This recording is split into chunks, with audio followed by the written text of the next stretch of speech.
Good afternoon, and welcome to the Voice of Wisdom. With over 60 years of experience as an investment banker, entrepreneur, investment analyst, economist, and venture capitalist, Morty Davis is Wall Street and capitalism personified. The over 400 companies for which he has raised more than $3 billion over the years have created a countless number of jobs and exciting new products. Through the Voice of Wisdom, Mr. Davis explores, analyzes, and debates the most topical, political, economic, and social issues facing our world today. Joining Mr. Davis today for a discussion on the 6 weeks left before the presidential election is Len Carter. Len is an investment banker, business consultant, and private investor. And now, Mr. Davis and Mr. Carter. Welcome back. It must be Wednesday, 6:30 p.m. That's when we appear on this podcast every week. And I appreciate and love you all for being part of it. You're my cohorts. You're the ones that add the wisdom. I'm the voice of wisdom, but collectively, you've given me so much more wisdom. So thank you. It's good to be back with you again. At my age, I didn't tell you how old I am. At my age, I get happy for the little things in life, like just getting up in the morning and opening my eyes and seeing the world is like an achievement. I love seeing nature. I love seeing. So you learn to appreciate even the littlest things, like breathing. At my age, I don't even buy green bananas. But so far, all the green bananas I bought have gotten ripe. Anyway, as I start off each week telling you, our discussions, whether they're debates or whether they're insights or analysis of economics or politics or leadership or whatever, it's all bad news. It's all Putin's doing something terrible. The Arabs or ISIS is doing something terrible. There's wars going on. We're spending billions and billions of dollars.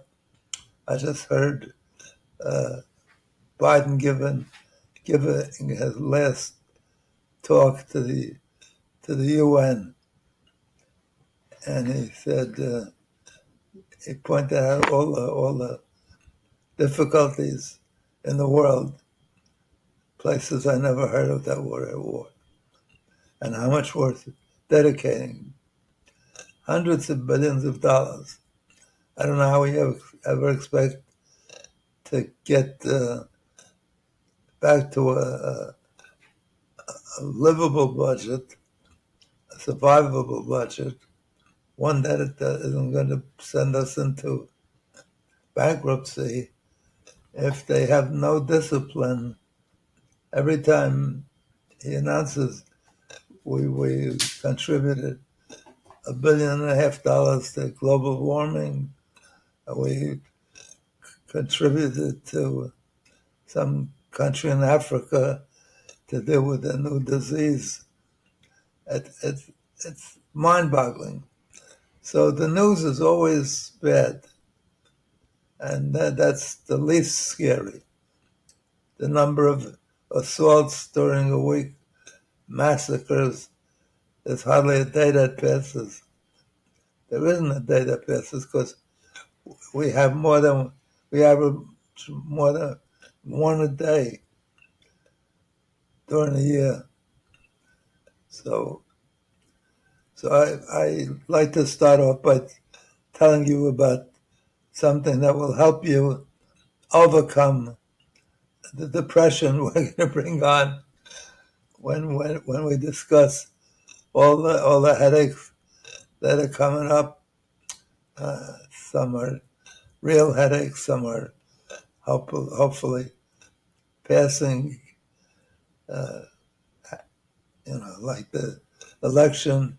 Some people think, many people think this could be the worst American election ever, that we won't have another election ever, or that we'll have a turnover to either Trump or someone who will refuse to turn over the presidency to the winner, as we almost had 4 years ago. So to get you at least a little prepared for life and how to be happy, I want to tell you, invest in the purchase of the book I wrote with my daughter, Rookie Reno. It's called Happiness Guaranteed or Your Misery Back.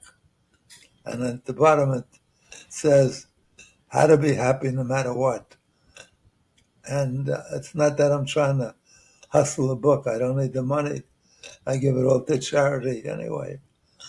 But my goal is, because you're my cohorts and you really make the program, the podcast, I want to pay you back.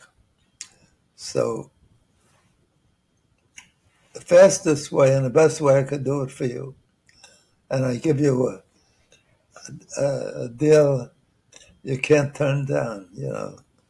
What was it? What did they say in the Godfather? A deal you couldn't refuse. A deal you couldn't refuse. Right? They got a stronger,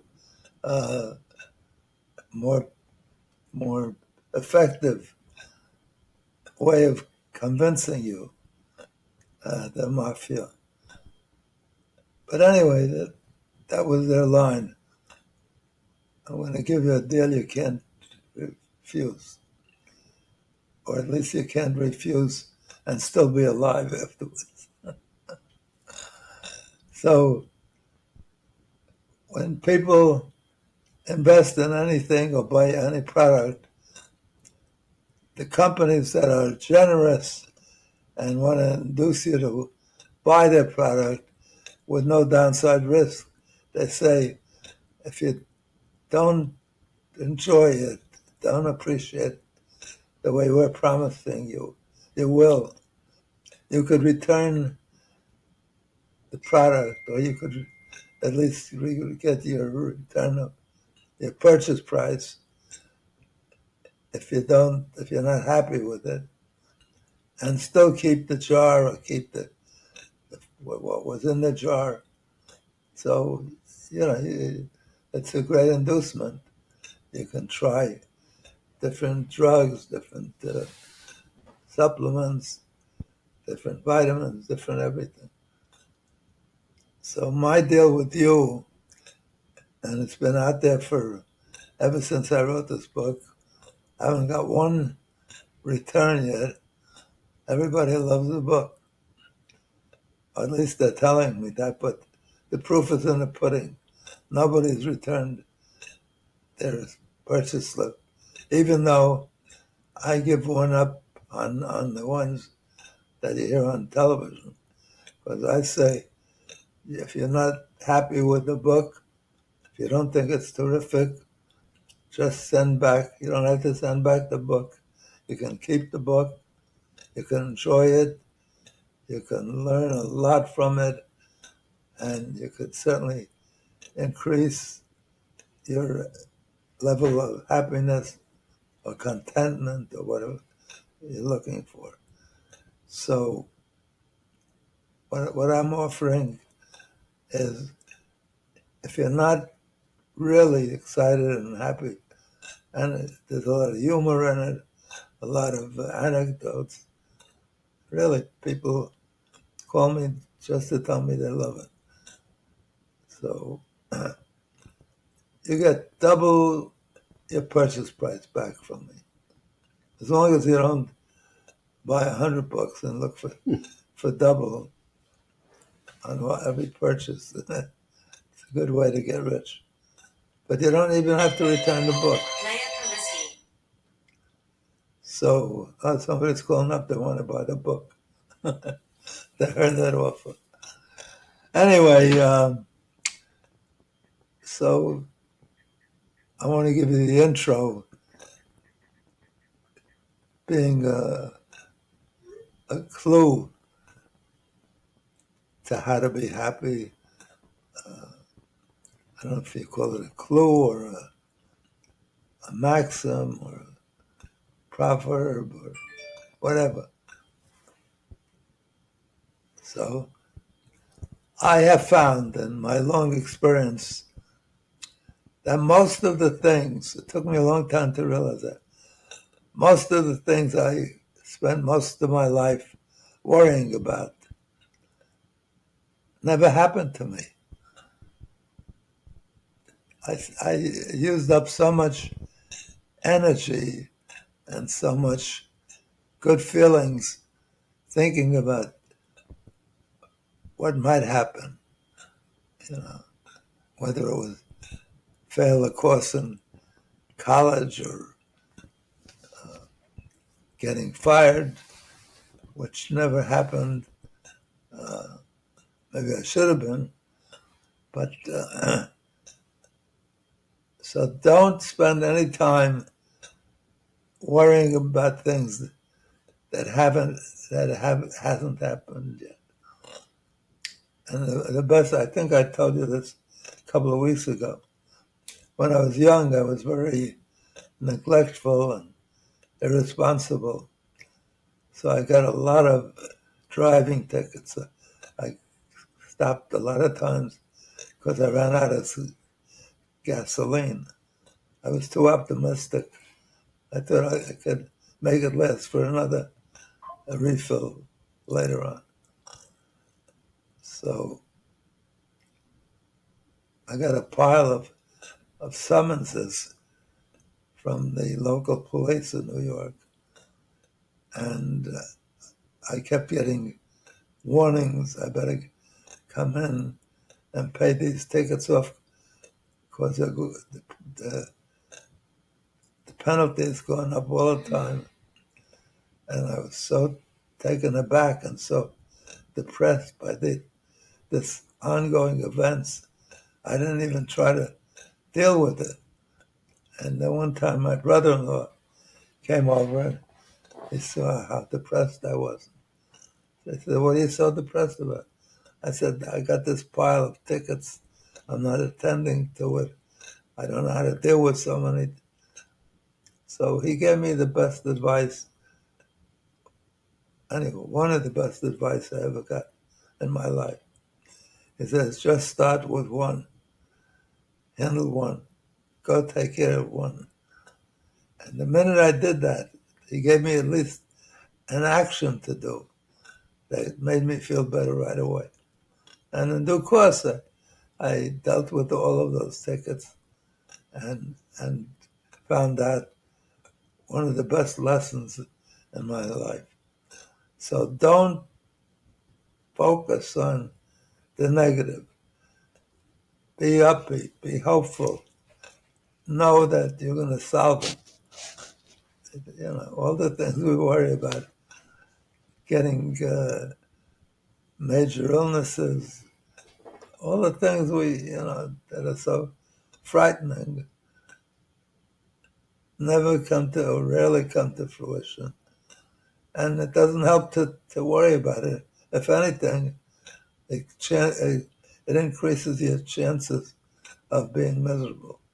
We live in the best country in the world with all its flaws, and you can be happy in this country if you just appreciate what you have. That's what it takes to be happy. Count your blessings every day. Write them down. Makes you feel better if you look at them. So that's my hint to you, how to do it. And now, after you subscribe to the book and listen to some of these ideas I give you for free, uh, I suggest you adopt that will make you happier. It won't make you happy because there's no one act that makes a human being, a person happy. But if you follow these hints, you will be happy. Anyway, let's move on to the exciting news of the week. The civics, the election,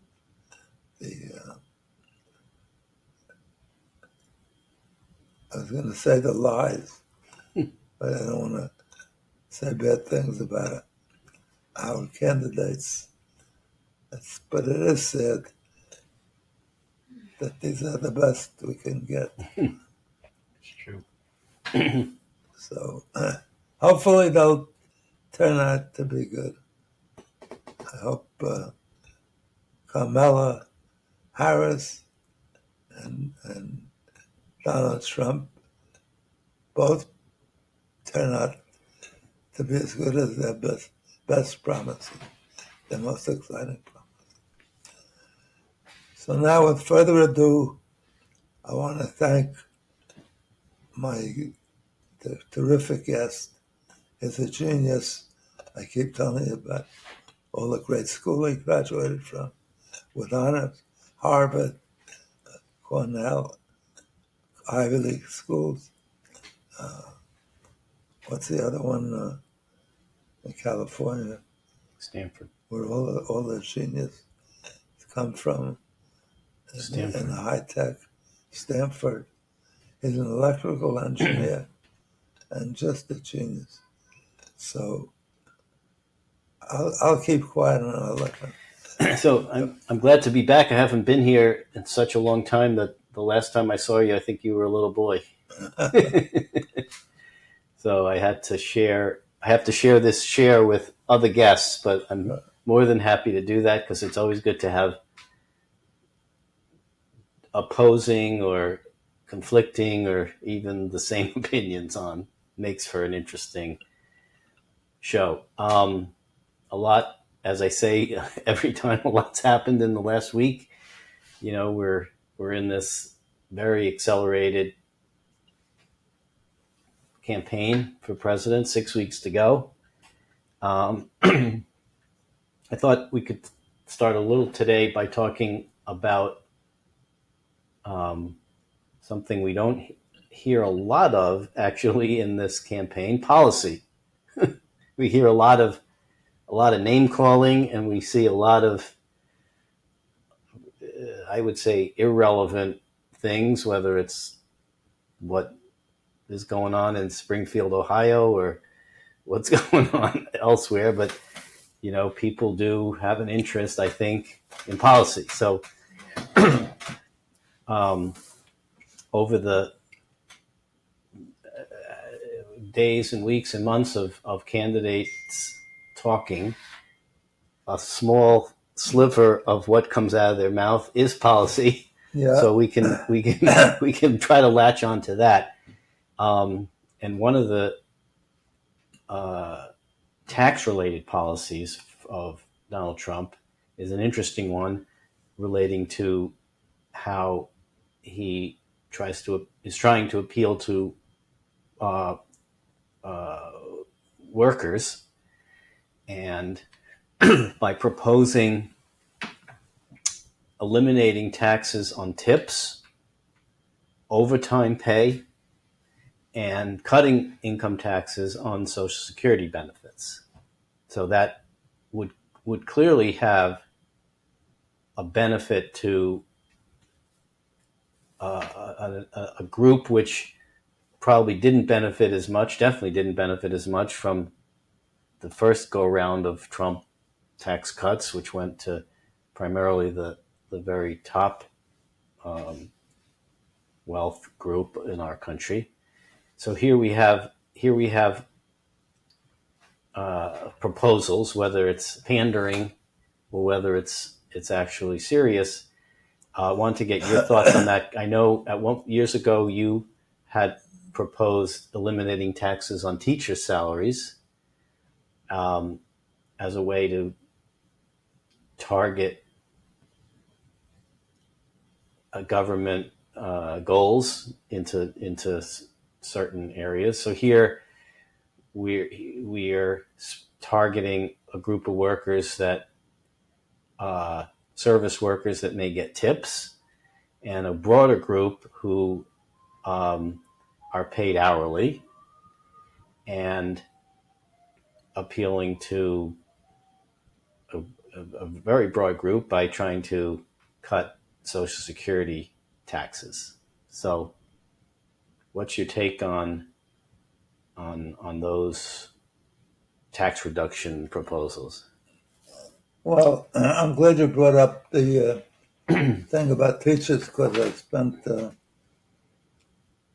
least $500,000 in promoting that idea of making teachers' salaries free of taxes. And why would I do that? Because when I was young, the best people at the universities were striving to become teachers, because there was 25% unemployment. It was during the Great Depression.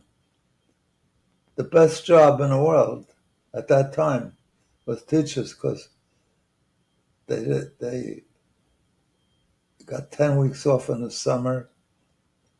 They got a steady paycheck. They weren't susceptible to the things that were going on as a result of the Depression. Tenure? Layoffs. They had tenure. And they were good, We had good teachers. And then I went to Brooklyn College. At that time, Brooklyn College was for free, without tuition, if you had good grades, or even if you didn't have good grades. They'd let you come in the first 2 years and pay to take the courses, and then if you got higher than a B, you would matriculate, and you would go for free. And what I noticed was all the brightest people were going for careers in law, in medicine, in the attractive careers like yours, electrical engineering, things that not only gave you a good job, but gave you prestige and the dignity of being a professional. And all those that were very poor students at Brooklyn College went into education. When they were doing poorly, they said I could always become a teacher. So instead of going from when I was a kid, the best people joining the teaching corps, we were getting all the leftovers. I mean, there were some young people that actually loved teaching and loved helping students. So you had some, but overwhelmingly, and Brooklyn College had maybe the second or third largest education department. In other words, turned out more teachers than anybody else. And I thought that was very sad. And there are a lot of others that deserve, to get tax-free. Policemen, firemen, military people that are risking their lives. But I just thought that we're turning over the future of our country, the future of the world, to young people who depend overwhelmingly, in many cases, almost solely on what the teachers teach them, serving as mentors, as role models, so forth. So I thought that would work well, and it would give recognition to a group of people that should get recognition for the work they do and would be more motivated to be active in that profession. Actually, it's interesting. The governor of California at one time, I think his name was like mine, Davis, introduced the bill to do that. And he had some support. But the unions, for some idiotic reason, rejected the idea because they said if our employees get any benefits in their income, they should get it through us. It shows you how what a selfish society was. Their members would be getting more take-home pay, and they didn't want that unless they got it. So, with all the money I spent and all the lobbying I did, I went around from one office, from one congressman, one senator office to another, to try to induce them to pass this so we get a better quality of teachers, of, of people that were turning over to our most valuable asset, our kids. So where's the pushback? It's too select a group that doesn't benefit other groups. Why was there pushback from the people you were lobbying, from the government officials, congressmen, senators who you were lobbying? There was hardly any pushback. So why did they do it? They were all they're politicians. Almost everyone that I met with said, "That's a great idea. I'm going to be, when it comes up, I'll vote for it." Right, until they don't. Yeah, But why wouldn't they? It's not that high on their agenda because I wasn't giving them a big check. The guy who gives them the big check, the donors, call the shots. That's why we don't really live in a democracy with the population, the population desire through their vote selects what gets passed. We have a lot of demands for, especially in light of I don't know if you're cognizant of it. I'm very cognizant of it. The number of school children, the number of teachers getting nervous breakdown, the number of people shot in churches and synagogues and supermarkets without provocation.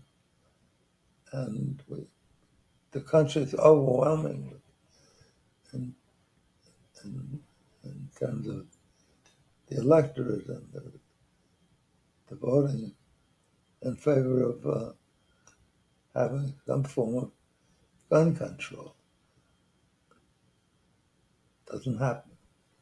So it's not that we're all trying to bring on better teachers. So how about ending taxes on overtime? That's a much bigger group than just service workers. It would be any manufacturing worker, anyone who's a non-exempt employee.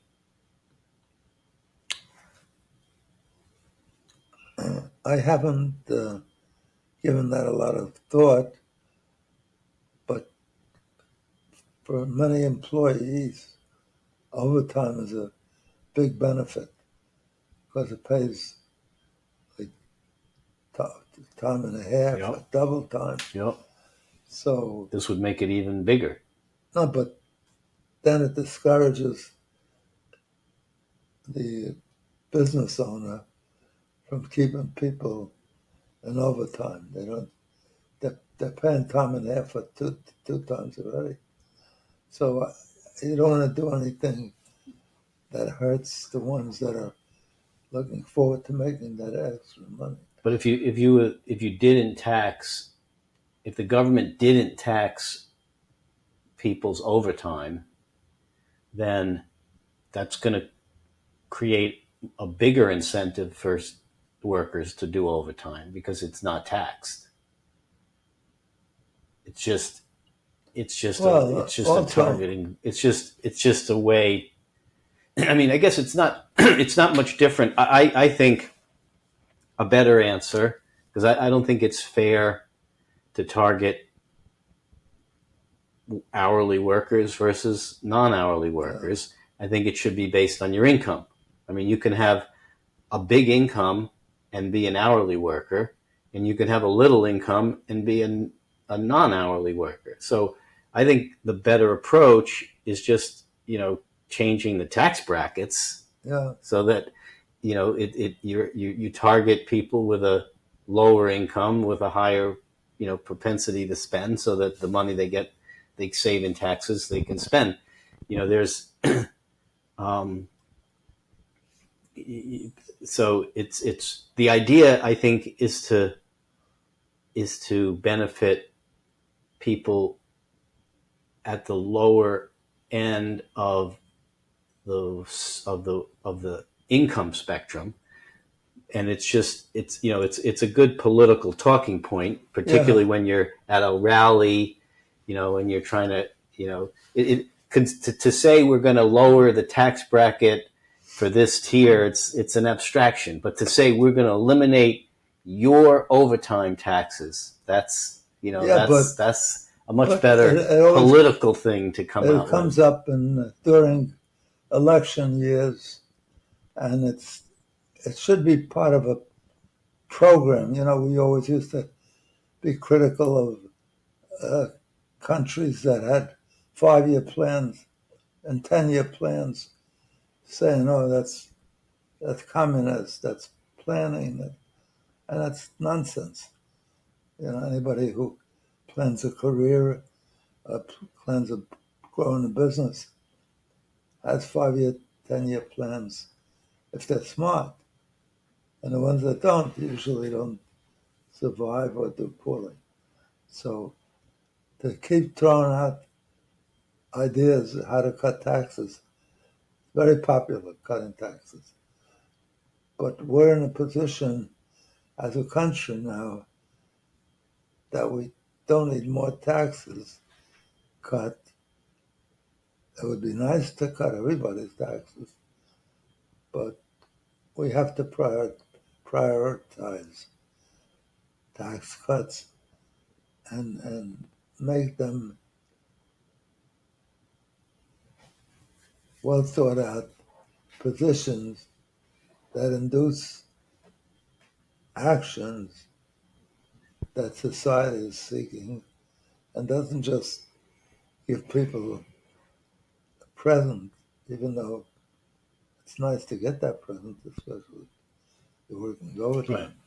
Right. So taxes should be treated with some caution, because as it is, we don't know.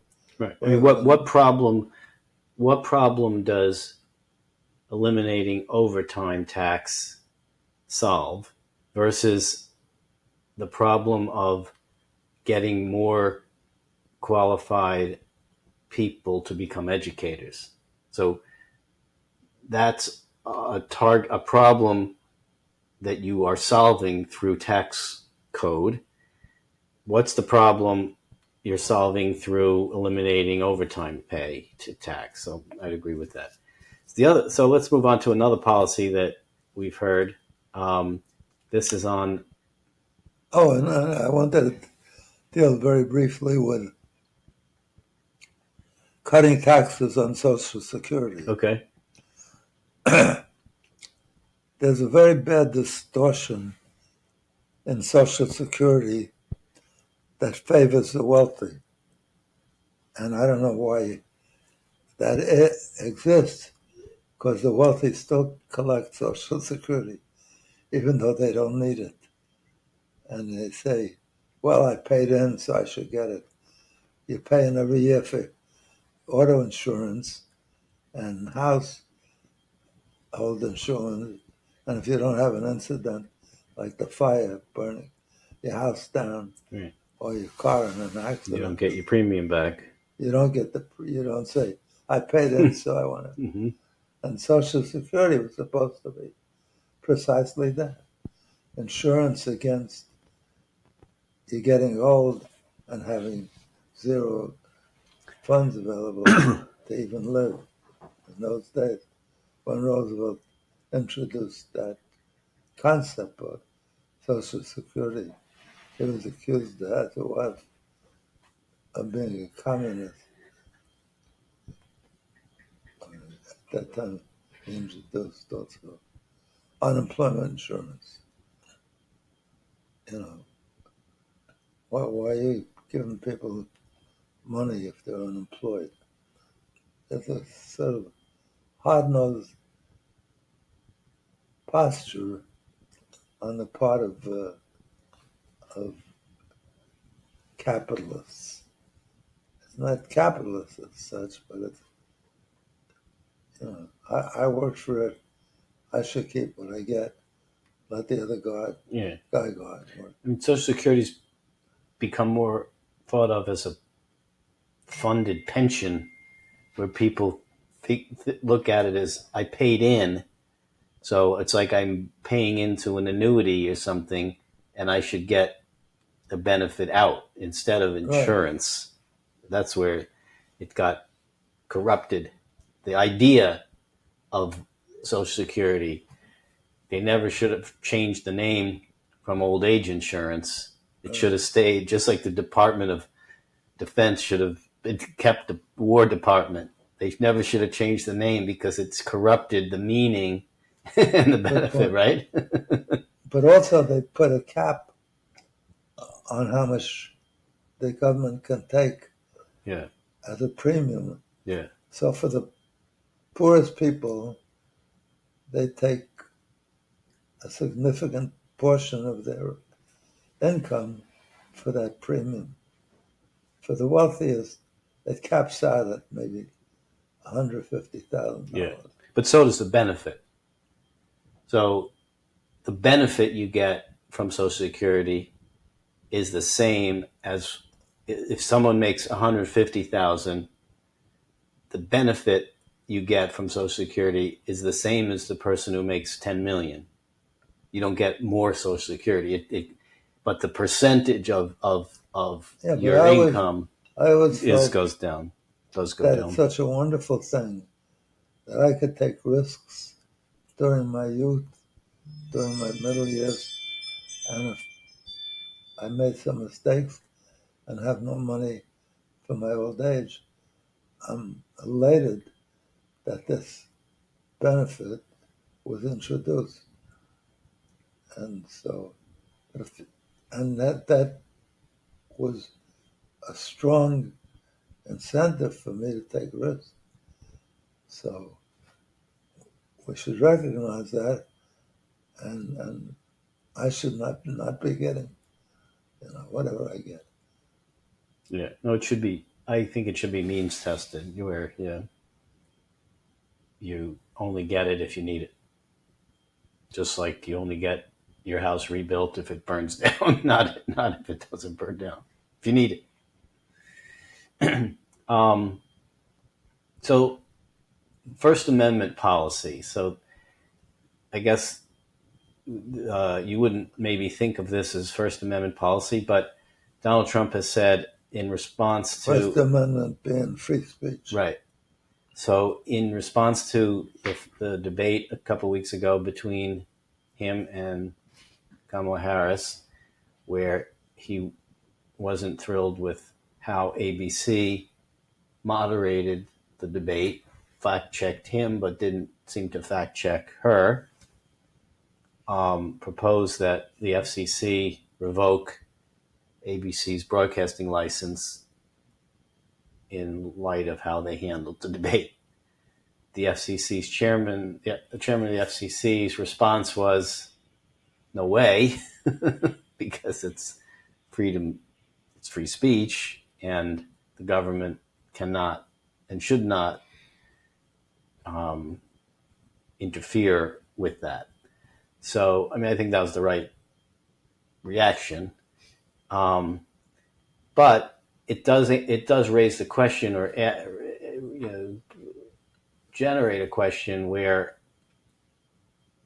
we do see media bias on both sides, and where should the media, if anywhere, if you think, where should you regulate media so that people don't get, I don't know, wrong information, and by getting wrong information can cause bad things to happen in the country. If people are told by the media that something, is a certain way when it's not true, but as a result of that, people act in certain ways, that could be bad. So I don't know. I mean, I struggle with that. How do you regulate the media to be unbiased? Or do you?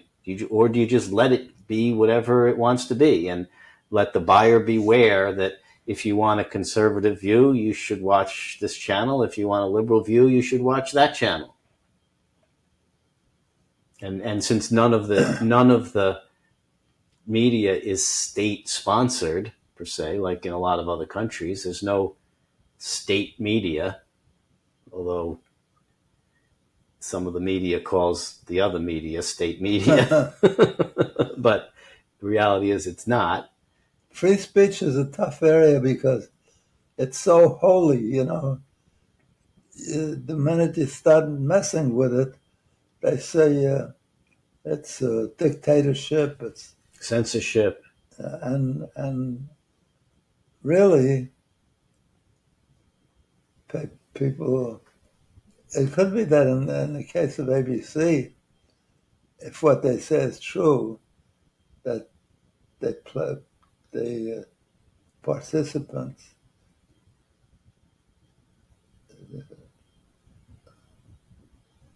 The moderators. the host, Yeah. whatever,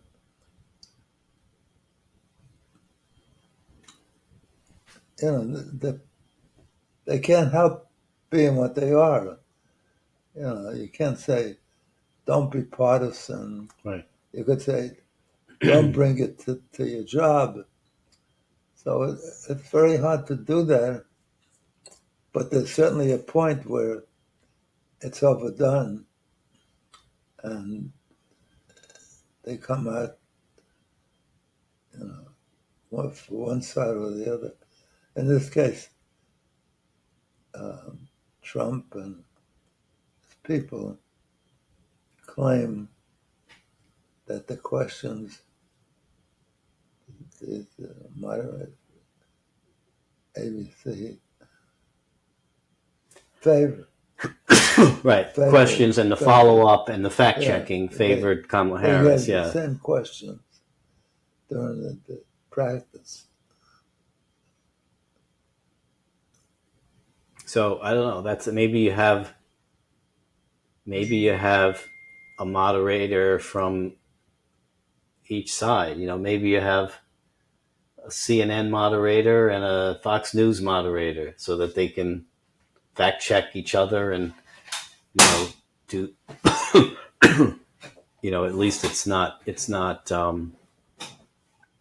all from one side, because when a few months back when they had there was a debate, the red state blue state debate between Ron DeSantis and Governor Newsom, moderated by Sean Hannity. That was slightly biased in favor of Ron DeSantis. So maybe that's the answer. But so speaking of debates, so just recently, incidentally, in economics, the word is out, or the motto is, and they think this is true. There's no such thing as a free lunch. That, when somebody gives you a free lunch, they're looking to get something from you, or they will get something from you. So even free speech, anything that's free is suspect, and especially if it's trying to convince you of something. So, like even the Supreme Court violates this. You're not allowed to use your money to influence your congressman or a judge, so you can't buy him anything for more than lunch, maybe. Unless it's a Supreme Court judge, then you can do a lot more. Right? You can give them trips, or you can buy homes. You can do a lot of other stuff. You just can't do it with a congressman. So we had that debate a couple weeks ago. Let's talk about whether there'll be a second one. So CNN said we'll moderate a second one in October. Kamala Harris said, I'm in for a debate on October 23rd. So Trump says it's too late for another matchup. He says it's too late. Do you think that that's a smart decision? Not to. Harris is saying, I'll do it, count me in. And Trump's saying, oh, it's too late, I don't want to debate. Is that because, it's not that it's too late, it's never too late. Is he just doesn't want to have another outing like the last time? On the other hand, he doesn't like to look weak, particularly when challenged by a woman. So I don't know, or maybe he's just playing and he'll do it. I don't know. I think there's a lot wrong with with the way we set up voting in this country, because you do have biases. If you're well connected, you can raise a lot of money from very wealthy people. You may be brilliant. You may be a wonderful legislature. If you don't know how to raise money, you're not going to get elected. So it's hard to get anything really perfect. I don't know. How do you deal with it? Who are you going to appoint to make those decisions? Yeah. So I think we probably won't see a second debate, just because I think Trump's advisors, who advised him not to go off script the first debate, weren't successful, and I think by now they know their candidate, and it's difficult for him to stay on message, so they're probably better off just not having another debate. So speaking of bias, so here's another topic that recently has come more so in the news, which is anti-Semitism. We're coming up on a year anniversary of the Israel-Hamas war. And so Donald Trump has been trying to, both sides have been trying to try to woo as many votes as they can. Jews tend to vote, so they're a vocal group, a voting group, and so from a candidate's point of view, an important group to reckon with. So Donald Trump recently said he's been a big supporter of Israel, and said that Jews who vote for Harris and Democrats should, and I quote, have their heads examined, and that if he loses, that the Jews will have a lot to do with the loss. So, is that a fair statement? I mean, to blame the Jews for his loss if he loses, that smacks of a lot of anti-Semitism, where Jews are getting blamed for a lot of stuff that they don't really have anything to do with, whether it's a financial crash in Italy, right, that you talk about, or an election. How is 2% of the population going to be responsible for a defeat by, any one candidate? What's your thought? Well, Jews may have a disproportionate influence. I think more from the contributions than the vote, because the Jews are, I think, 2% of American population. Yeah. So if all of them went one way, they couldn't swing the. Right. But what's his name? The guy who owned the Venetian gave Trump $50 million as a donation to have Trump. He's a very strong advocate for Israel.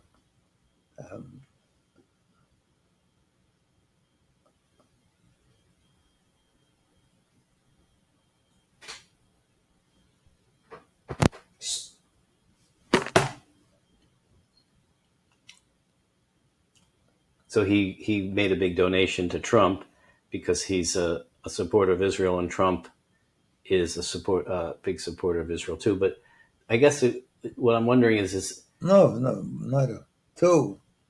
We don't know before the 50 million if he was a big supporter or not. 50 million is him. So the whole thing, what was it? They just made it so corporations through PACs could give as much as they want.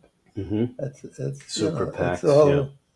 It's all the powerful make the laws. Yeah, but I saw Senator Tom Cotton, a conservative Republican senator from Arizona, one of the deep South states, was on CNN talking to Jake Tapper, and Jake Tapper asked him, is this right to blame the Jews for, sort of prospectively for the loss of an election? I mean, again, that's like blaming Jews for market crashes or whatever else you would care to blame them for, when it's not. I think they dropped them. When it's not a fair blame. I mean, that's the history of anti-Semitism, where Jews have been blamed for things that it just is a scapegoat when they had nothing to do with that. So, I mean, that doesn't seem, terribly. Len, when you're dealing with human beings, you can't make anything perfect. Jews tend to read much more than African Americans. So they're more up on politics, they're more interested in. That's not unfair, but in a way it's unfair because they have a disproportionate voice relative to this. So to their side. How you can't make it perfect. How smart? Let me ask this: how smart a strategy is it to say Jews who vote for Harris should have their heads examined? You think that helps Trump or hurts him? Does that get him more votes, or does it turn people away who might be offended by that rather harsh comment? I'm sure some people think it's unfair and show their bias by saying the Jews control the government, the Jews control all the top But positions. if someone wants to vote for the Democrat ticket, does that mean they should have their head examined? I mean, it just seems like kind of inflammatory rhetoric that doesn't really serve a greater good to me. I don't know. That's free speech. Yes, but it's also you're winning. You're trying to win an election too. So does that help you win an election? It's free entertainment. Yes. If Trump is we were voting on the entertainment candidate, we definitely would know. Trump is only alive because of his ability to keep entertaining and avoiding the consequences of things that he says, including, I say out and out lies, but they are, because they'll say the same thing one day and say the diagonally opposite the next day.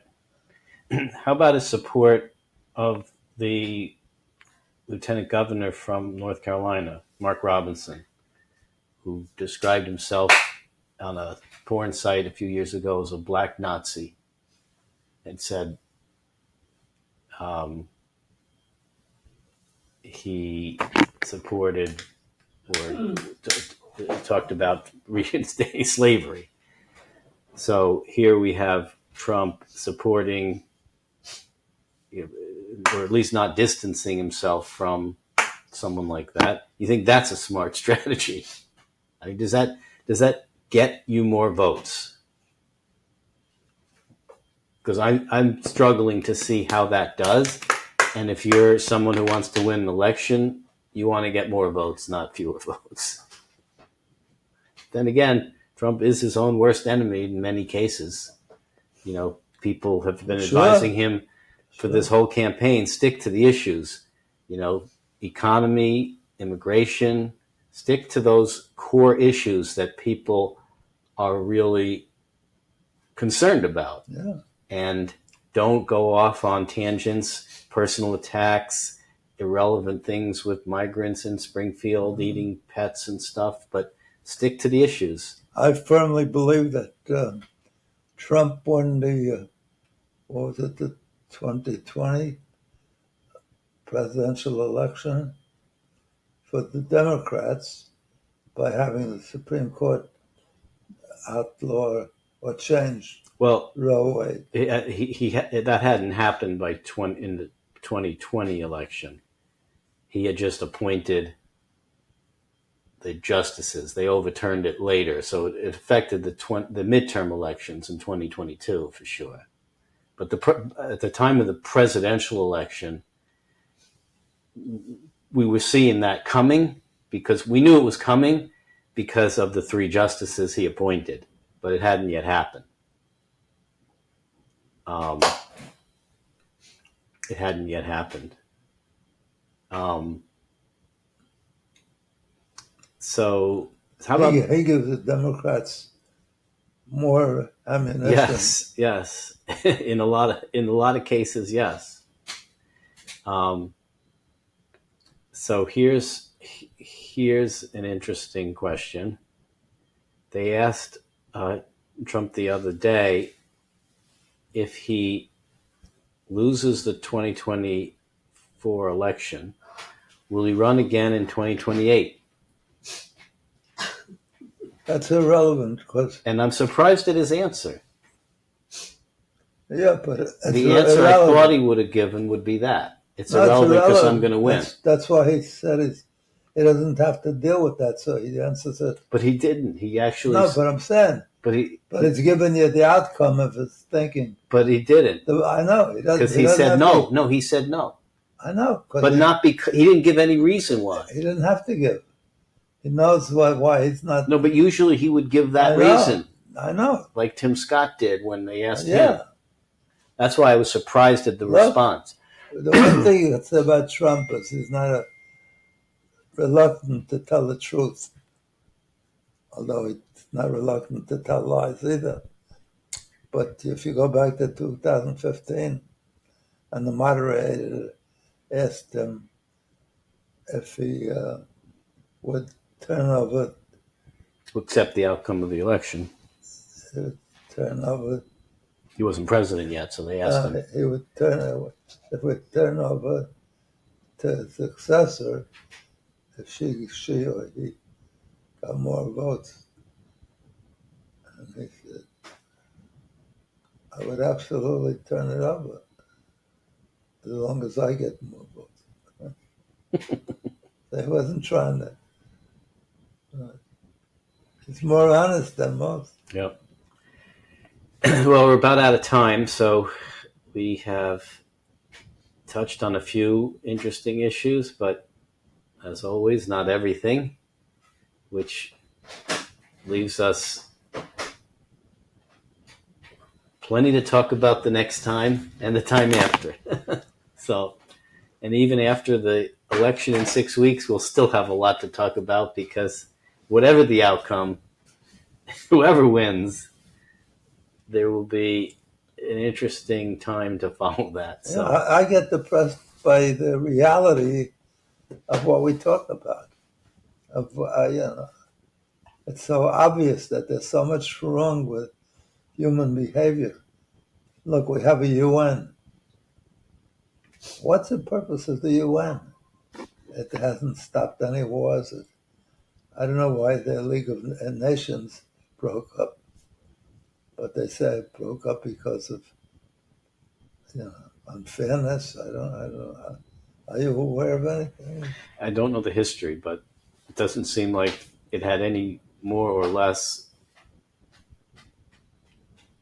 power than the UN has now, which is none. It's worse than no power. It's corrupt.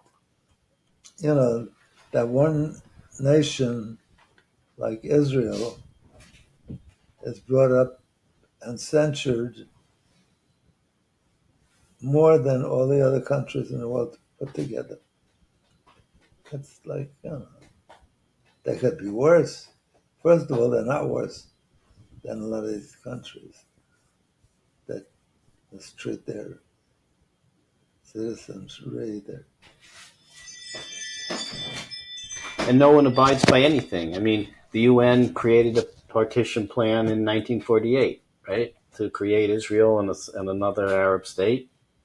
And then the members of the UN who didn't like it said, we don't like it and we're going to ignore it and go to war. So it's like, what's the purpose? if no one, listens or abides by, if the whole thing is to have a world body where, self-regulation will be the purpose, and then you come up with something, and then people who don't like it don't abide by it, then the whole thing just has no meaning at all. But they're in New York again next week.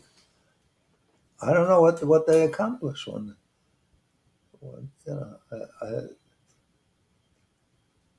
very depressing. So anyway, thank you for having me on as a guest.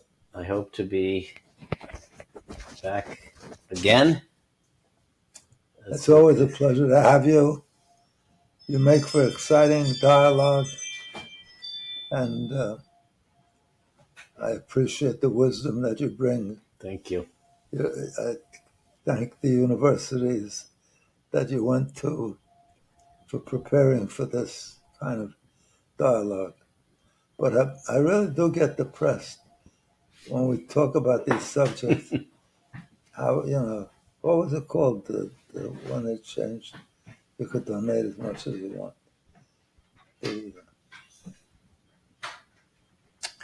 Yeah, that's Supreme Court ruling.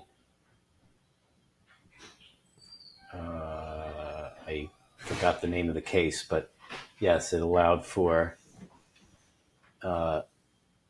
much more political donation and influence. So, all right, thank you again, and have a good week. Thank you all for joining me and joining Len. And again, have a wonderful week. And be happy. Don't worry. We punish ourselves more than anybody else can ever punish us. Be nice to yourself. If you have bad thoughts, depressing thoughts, leave them. Switch gears. I won't stop telling you that, because that's the way to be happier. But if you want to get back your misery, my book shows you how to do that too. So say the masochists can buy it and enjoy. It was Citizens United. That was the name of the case. So, on that note, thank you. Thank you. God bless you. God bless you all. Have a wonderful week. Have a wonderful life. And I hope to see you next Wednesday. In the meantime, count your blessings. If you do that, it'll help you to be happy. Don't look at all the negatives, distortions.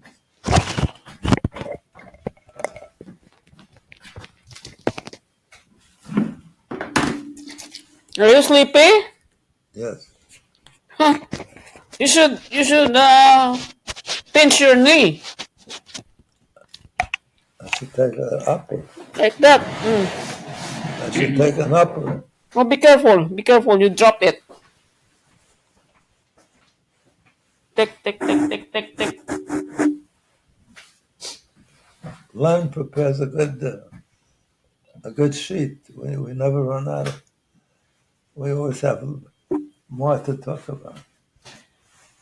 So be careful. next week Next is week. Rosh Hashanah. Oh, we're not going to be on next week. So holiday starts Wednesday. Wednesday. So, yeah. So I'll do a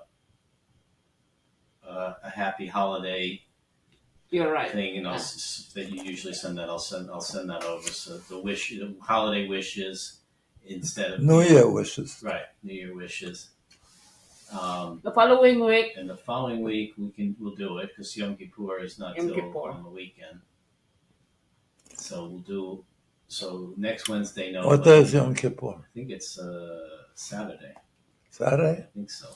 No, Friday. I thought you know a lot of fast on Shabbat.